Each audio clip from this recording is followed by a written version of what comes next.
در خدمت آقای سهند حسین زاده هستیم. تونستیم توی فارکس اکسپو پیداشون کنیم و دوباره یک ستینگ شبیه به پادکست ایشون رو مزاحمشون بشیم و بیشتر صحبت کنیم. افتخار. قطعاً از قبل مخاطبان ما شما رو میشناسن. آقای سهند حسین زاده هم تحلیلگر هستند، هم فعال هستند در بازارهای مالی و لااقل برای من از همه مهمتر این که مدرس هستند. چیزهایی که میدونن رو به ما هم یاد میدن. ما قبلا من حداقل 2 بار در خدمتتون بودم، در پادکست بودیم و افتخار من بودم. باعث افتخار بنده است و لایف ترید هم داشتیم با هم. یه 5-6 تایی داشت کاره. من خودم رو فقط میگم، بس باقی دوستان هم بوده. آره با خود شما که یه دونه بوده توی برنامه بودیم که خیلی خوب بود. لطف دارید. خیلی برنامه خوب. ولی این کافی نبوده. امیدوارم باز هم در خدمتتون باشیم. امروز در این شرایط سر و صدا با همه عاملش رو چطور ببینید؟ فارکس اکسپو 2025 چطور بوده؟ کلا نمایشگاه فارکس اکسپو رو من دوست دارم.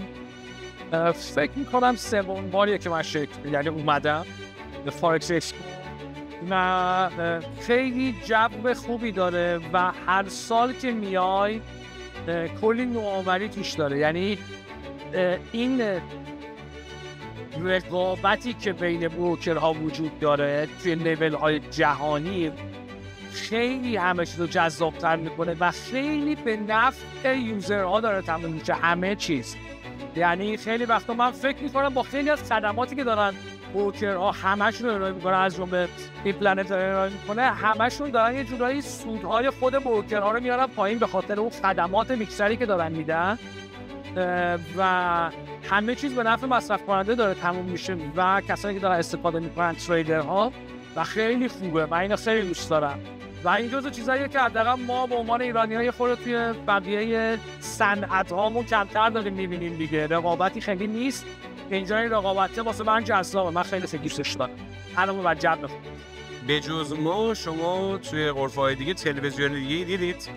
نه تلویزیون من فکر نمی‌کنم کسی باشه. تلویزیون‌های مالی جهان که هیچ کدومشون نبودن، یعنی تلویزیون‌های مالی بزرگ هیچ کدومشون نبودن. حداقل من قصه‌ای ندیدم که اصلا داشته باشن. بقیه بروکرها هم نه.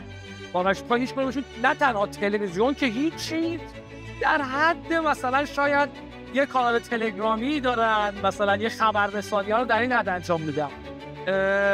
تلویزیون حتی بروکرهای خیلی خیلی قدیمی‌تر هم نه ندارن.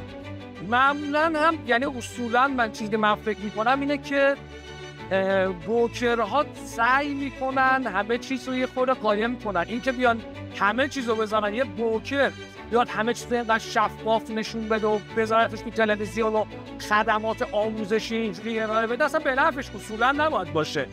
و تنها بروکری که داره این کارو میکنه این پلنته. حاجایی که من دیدم که 5 بروکر دیگه اینجوریه. مزیت رقابتی ماست فکر میکنم. آره این خب خیلی وضعیت رقابتی بزرگ و این جزء همون چیزایی که میگم بروکرها اونایی که میخوان توی بازار بمونن به صورت واقعی کار بکنن میان یه کارایی میکنن که شاید حتی از نظر اقتصادی به نفع خودشون نباشه، ولی باید این وضعیت رقابتی رو ایجاد بکنن دیگه. حالا بیگ پلنت دیگه یه به قول معروف زده به سیم آخر انگار واسه ایجاد این وضعیت رقابتی و خیلی کار بزرگی هم. البته من به خاطر اینکه خب میشناسم این سیستم رو، میدونم که فقط به خاطر مزیت رقابتی بودن نیست، برای ما این یک ارزشه. آره اصلا این خب البته واقعیت که وجود داره در مورد این پلنت، حالا کسانی که از قدیم منو میشناسن، من حداقل فکر کنم 10 سال توی سوشال مدیا، 20 ساله که دارم کار میکنم، 10 سال توی سوشال مدیا هست. من تا به حال با هیچ بروکری همکاری نداشتم، با هیچ بروکری. حتی اون زمانهایی که درس میدادم به شاگردای خودم وقتی میگفتم بیا با کدوم بروکر بریم کار بکنیم، گفتم من مشخصات بروکر خوب رو درس میدم، خودتون برید انتخاب پیدا کنید. من حتی به شاگردای خودم اسم هیچ بروکری نمیآوردم توی باکس. و الان که 2 ساله دارم با بروکر اینترنت کار میکنم، اصلا دلیلش اینه که تنها بروکری که واسه تو من آموزش واقعا شکار واسه خیلی مهمه. هرچند خودم درس دیگه نمیدم به صورت مستقیم و همه آموزشات یوتیوب و اینا اصلا کلاس آموزشی ندارن، ولی خب همیشه به معلم بودن خودم افتخار کردم و دوستش داشتم و تنها بروکری که دیدم واسه آموزش اینقدر ارزش قائل میشه و سعی میکنه آموزش رو بولد بکنه که کسانی که دارن از خدمات این بروکر استفاده میکنن واقعا بدونن باید چه کاری توی این بازار انجام بدن. بازاری با این میزان ریسک اصلا این واسه من ارزشی و ارزشمند نیست. اصلا واسه همین من واقعا شروع کردم با ای پلنت کار کردم و گردم قبل از این هم مسلما خیلی به احترام می‌رسم باهاش صحبت می‌کنم که صحبتم می‌کردیم، ولی من هیچ وقت حاضر نبودم. این ارزش خیلی ارزش کوچیکی نیست. شاید خیلی از کسانی که تازه وارد بازار شدن اینا خیلی ندونن معنی حرف من بود، ولی بعد از 7-8 سال معنی این که بروکری همچین ارزشی رو داره ایجاد می‌کنه متوجه میشه.